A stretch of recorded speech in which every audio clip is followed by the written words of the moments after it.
ایسے ہی میں آپ کو بات بتاتا ہوں، ایک بہت غریب انسان تھا، اتنا غریب تھا کہ اپنے بیوی بچوں کو لے کر جنگل میں چلا گیا، جنگل میں رہنے لگا، گھر بھی بک گیا، اور اتنا غریبی یوں آئی۔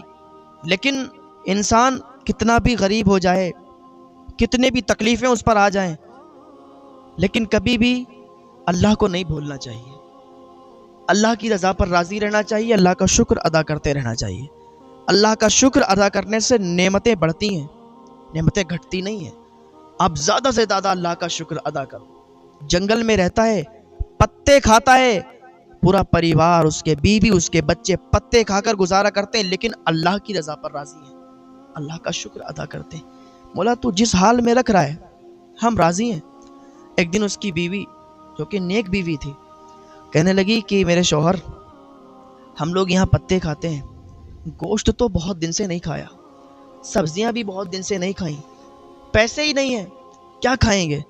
ہم لوگ اتنی غریبی میں زندگی گزار رہے ہیں، کیوں نہ آپ میری ایک صلاح لے لیں، میری بات مان جائیں، اگر میں آپ کو کوئی صلاح دوں۔ شوہر نے کہا بتاؤ میری شریک حیات، کیا صلاح دینا چاہتی ہو، کیا بات کرنا چاہتی ہو، بتاؤ مجھے، جو تم کہو گی میں مانوں گا۔ اس نے کہا سنو، فلاں جگہ ایک شہر ہے، اس میں ایک بہت بڑا مالدار رہتا ہے، بہت بڑا آدمی رہتا ہے، اگر آپ میری بات مانیں تو اس کے پاس چلے جائیں، اس کے پاس جانے کے بعد اس سے کہیں کہ کچھ ہماری مدد کر دے، ہو سکتا ہے وہ ہماری مدد کر دے، کیونکہ جو امیر ہوا کرتے ہیں تو ان کے لیے تھوڑے بہت پیسے ماننے نہیں رکھتے، اب وہ غریبوں کی بہت مدد کیا کرتے ہیں۔ تو میں نے سنا ہے کہ فلاں شہر میں وہ ایک بہت مالدار رہتا ہے، وہ لوگوں کی مدد بھی کرتا ہے، ہو سکتا ہے آپ کی مدد کر دے۔ تو اس کے شوہر نے کہا میری شریک حیات ایک بات بتائیں۔ کہا بتاؤ۔ کہ یہ مالداروں کے چوچلے بڑے عجیب ہوتے ہیں، زیادہ بہتر رہے گا کہ ہم اس کے پاس نہ جائیں، ہم جائیں گے اگر اس نے منع کر دیا تو اچھا نہیں لگے گا۔ اس نے کہا آپ جا کر تو دیکھو۔ کہا اگر وہ اتنا ہی مالدار ہے جو سب کی مدد کرتا ہے، اگر اتنا ہی مالدار ہے تو پھر ہم غریب کیوں ہیں؟ اگر وہ اتنا مالدار ہے تو زکوٰۃ نکالتا، صدقات عطا کرتا، فطرے وغیرہ دیتا ہم لوگوں کو، ہم غریب ہیں، ہماری ایسے ہی مدد کرتا اگر وہ اتنا ہی مالدار ہے، اتنا ہی دل والا ہے۔ اس کی بیوی نے کہا میرے شوہر آپ اتنا مت سوچیے، آپ اس کے دروازے پر جائیں گے تب تو نہ آپ کو دے گا، یا ایسے ہی آ کے دے گا، آپ بحث مت کیجیے، جائیے۔ بیوی کی یہ بات سنی، کہا ٹھیک ہے تمہاری مرضی ہے تو میں جاتا ہوں، ٹھیک ہے تم نے کہہ دیا تو میں جا رہا ہوں، لیکن میں اپنی مرضی سے نہیں جا رہا، مجھے تو بڑا عجیب لگ رہا ہے اس سے، اس کے سامنے سوال کرتے ہوئے، اس سے مانگتے ہوئے۔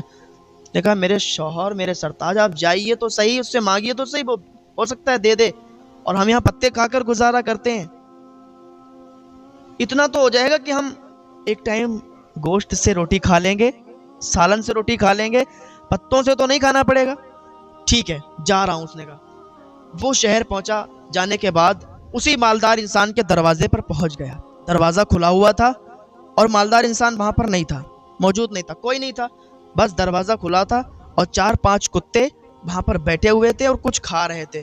اس نے دور سے دیکھا یہ کیا چیز کھا رہے ہیں کتے، جیسے ہی آگے بڑھا تو اس نے دیکھا کہ گوشت کے ٹکڑے پڑے ہوئے تھے، پکا ہوا گوشت تھا، گوشت کے ٹکڑے پکے ہوئے اور وہاں پر پڑے تھے، اور کتے وہاں پر نوچ نوچ کر کھا رہے تھے، کافی گوشت کتوں کے سامنے پڑا تھا۔ اس نے دیکھا تو اس کی چیخ نکل گئی کہ ہمارے بیوی بچے اور ہم پتے کھا کے گزارا کرتے ہیں، مالداروں کے کتے بھی یہاں گوشت کھا رہے ہیں۔ جیسے اس نے کتوں کو گوشت کھاتے ہوئے دیکھا تو کتوں کی طرف بڑھا، دل کیا کہ ان کے ساتھ بیٹھ کر پہلے میں بھی کھا لوں۔ سوچنے لگا یہ کتوں کے پاس جاؤں گا یہ تو چیر پھاڑ دیں گے، کیونکہ ابھی ان کے سامنے گوشت پڑا ہوا ہے، اور کتے کی یہ فطرت ہوتی ہے، کتا حسد کرنے والا ہوتا ہے، کتے کی یہ فطرت ہوتی ہے کہ کتے کو اگر گوشت مل گیا، کتے کی کوئی چیز مل گئی اور وہ کھانے لگا تو اس میں کسی دوسرے کو پھر شریک نہیں کرتا ہے، اکیلے ہی کھاتا ہے۔ تو بڑا ڈر بھی لگ رہا تھا، لیکن بھوک بھی بہت تیزی کے ساتھ لگی تھی، اور بہت دن ہو گئے تھے اس نے گوشت کھایا بھی نہیں تھا۔ تو جب گوشت دیکھا تو منہ میں پانی آ گیا۔ اس نے کہا چلو اپنا جو کام ہے، جو ہم جس کام سے آئے، یہ بعد میں دیکھیں گے، پہلے تو کھانا کھا لیتے ہیں۔ 4-5 کتے بہت ہٹے کٹے اور گوشت میں لگے ہوئے تھے، گوشت نوچ نوچ کر کھا رہے تھے، اپنا پیٹ بھر رہے تھے، بہت زیادہ گوشت پڑا تھا۔ اس سے رہا نہیں گیا، اس نے کہا چلو ایک ہی کام ہوگا، یہ تو کتے مجھے مار دیں گے، یہ تو مجھے کھانا کھانے کے لیے جگہ دے دیں گے، یہ تو مجھے کھا لینے دیں گے۔ تو کیا کیا؟ کتوں کی طرف بڑھ گیا۔ تو جیسے ہی کتوں کی طرف بڑھا تو کتے بھی دور ہٹ گئے۔ اللہ جس سے راضی ہوتا ہے نا، راستے بناتا جاتا ہے اس کے لیے۔ جیسے ہی گوشت کی طرف یہ بڑھا، جو 4-5 کتے تھے دور جا کے بیٹھ گئے۔ اب یہ وہاں پر بیٹھ کے اور گوشت کھانے لگا۔ کیا دور تھا اس کا! اور سوچ سوچ کے بڑا عجیب بھی لگ رہا تھا اسے کہ دیکھو تو صحیح، آج میں کتوں کے ساتھ بیٹھ کر کھانا کھا رہا ہوں، کتوں کے ساتھ بیٹھ کر کھانا کھا رہا ہوں، اور یہ مالدار عیش و عشرت کی زندگی گزار رہے ہیں، ان کے کتے بھی اچھا کھانا کھا رہے ہیں، ہمارے بچے پتوں سے گزارا کر رہے ہیں۔ غریب انسان یہی سب سوچ کر تو اسے لگتا ہے یار یہ سب مالدار ہیں، کتنی اچھی عیش و عشرت کی زندگی گزار رہے ہیں، ہم کیسی زندگی گزار رہے ہیں۔ تو لیکن اللہ پر بھروسہ رکھیں، آپ یقین کو ہٹنے نہ دیں۔ اللہ آپ کی مدد کرے گا، اللہ آپ کے ساتھ ہے نا، آپ کا کوئی کچھ نہیں بگاڑ سکتا، آپ کو کوئی کچھ نہیں کر سکتا۔ اگر آپ یقین اللہ پر کرتے ہیں تو پھر اللہ آپ کا ساتھ دے گا۔ کتوں کے ساتھ بیٹھ کر کھانا کھا رہا تھا، اتنی دیر میں کیا دیکھتا ہے کہ وہی مالک، وہی مالدار انسان سے نکل کر آ رہا تھا۔ اس نے جیسے ہی دیکھا کہ کتوں کے پاس بیٹھ کر یہ انسان کھانا کھا رہا ہے، اس نے دیکھا بھاگتا ہوا آیا، کان پکڑ کر اٹھایا، ایک تماچا مارا، کہا جاہل تجھے شرم نہیں آئی؟ تو کتوں کے پاس بیٹھ کر کھانا کھا رہا ہے، میرے کتوں کا حق مار رہا ہے؟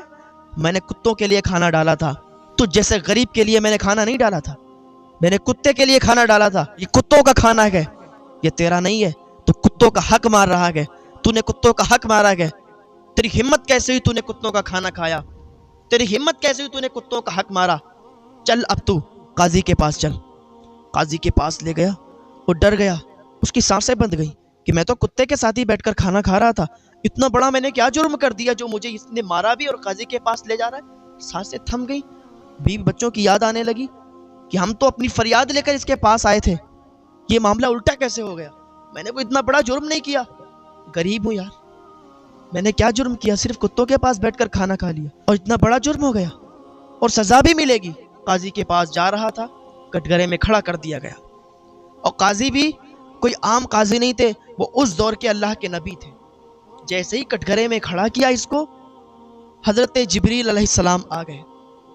حضرت جبریل علیہ السلام نے ان اللہ کے نبی کو کچھ بتایا، پیغام سنایا، چلے گئے۔ ادھر اس مالدار انسان نے یہ اپیل کی کہ اس انسان کو سخت سے سخت سزا دی جائے، اس نے میرے کتوں کا حق مارا ہے، میرے کتوں کا کھانا بیٹھ کر اس نے کھایا ہے میرے یہاں پہ، اس کو زیادہ سے زیادہ سزا دی جائے۔ جب قاضی نے یہ سنا، کہا ٹھیک ہے تمہاری بات ہم نے سن لی، کل فلاں فلاں جگہ پر جمع ہو جانا، فیصلہ کل ہی کیا جائے گا۔ اس نے کہا ٹھیک ہے۔ اب یہ بہت بے چین ہے، کل کیا کیا جائے گا، کیونکہ اس دور میں بہت جلد ہاتھ بھی کاٹ دیے جاتے تھے، سزائیں بہت تگڑی ملا کرتی تھیں۔ اب یہ ڈر رہا تھا، اسے اپنی بیوی بچوں کی یاد آ رہی تھی، اور سوچ رہا تھا کہ میں نے اپنی بیوی کو سمجھایا تھا، بتایا تھا کہ امیر لوگوں کے چوچلے بہت غلط ہوتے ہیں، مجھے مت بھیجو، لیکن میری بیوی پیچھے پڑ گئی، مانتی نہیں میری کوئی بات۔ لیکن بس یقین تو اللہ پر تھا، پکا یقین تھا، پختہ یقین تھا کہ اللہ جو بھی کرے گا بہتر کرے گا، ہم تو اللہ کی رضا پر راضی ہیں۔ دوسرا دن ہوا، لوگ جمع ہو گئے، لوگ آ گئے، حضرت جبریل علیہ السلام آئے وحی لے کے، اللہ کا پیغام سنایا، چلے گئے۔ وہ اللہ کے نبی نے حکم دیا، اب بتاؤ کیا معاملہ ہے؟ تو مالدار انسان بولا کہ بات یہ ہے کہ یہ شخص میرے کتوں کا حق اس نے مارا ہے، میرے کتوں کا کھانا اس نے کھایا ہے، تو ہم چاہتے ہیں اسے سخت سے سخت سزا دی جائے تاکہ آئندہ کبھی یہ جرم نہ کرے۔ اللہ کے نبی نے کہا کہ اتنی چھوٹی بات ہے، کھانا بھی کھایا ہے لیکن کتوں کے ساتھ بیٹھ کر، تمہیں شرم نہیں آتی؟ تم ذرا سی بات کو لے کر اور عدالت میں آئے ہو کہ تمہارے کتوں کے ساتھ اگر بیٹھ کر اس نے کھانا کھا لیا تو تم اسے جرم سمجھتے ہو، چلو اسے معاف کر دو۔ کہا نہیں، معاف نہیں کروں گا، آپ قاضی صاحب ہیں، آپ حکم سنائیں، سزا دیں اسے، اس نے میرے کتوں کا حق مارا ہے۔ اور اللہ کے نبی کو جلال آ گیا، کہنے لگے معاف نہیں کرو گے؟ کہا نہیں معاف کریں گے۔ کہا سنو، تمہاری جتنی دولت ہے نا، تمہارا جتنا بھی پیسہ ہے اور تمہارا جو بھی محل ہے، تمہارا نہیں ہے، اسی انسان کا ہے۔ اس انسان نے جب اتنا سنا تو اسے بھی عجیب لگا اور اسے بھی عجیب لگا جو مالدار تھا، یہ کیسے ہو سکتا ہے؟ لگ رہا ہے قاضی صاحب ابھی مذاق کر رہے ہیں۔ تو ان اللہ کے نبی نے کہا کہ ادھر کوئی مذاق نہیں چل رہا ہے، بالکل سیریس بات ہو رہی ہے، تو اسی کا غلام ہے، تیری ساری دولت اسی کی ہے، تیرا سارا مال اسی کا ہے، اور بول تو معاف نہیں کرے گا؟ چل ٹھیک ہے، اب فیصلہ ہی ہوگا۔ اس نے کہا دیکھو قاضی صاحب آپ فیصلہ کرو، یہاں پر کوئی بچوں کا کھیل نہیں چل رہا ہے، اس نے میرے کتوں کا حق مارا ہے، اسے سزا دی جائے، اور آپ ایسا کر نہیں رہے ہیں، آپ عدالت کو الجھا رہے ہیں، آپ فیصلہ غلط سنا رہے ہیں۔ اس نے کہا فیصلہ غلط سنا رہے ہیں؟ سنو میں تمہیں کیا بتانے والا ہوں۔ کہا بتاؤ کیا بتانے والے ہو؟ کہا اس کے باپ کو جانتے ہو؟ کہا میں نہیں جانتا۔ کون ہے اس کا باپ؟ کہا جو تیرا آقا تھا، جو تیرا مالک تھا، اپنے مالک کو جانتا ہے؟ جس کو تو نے قتل کیا تھا۔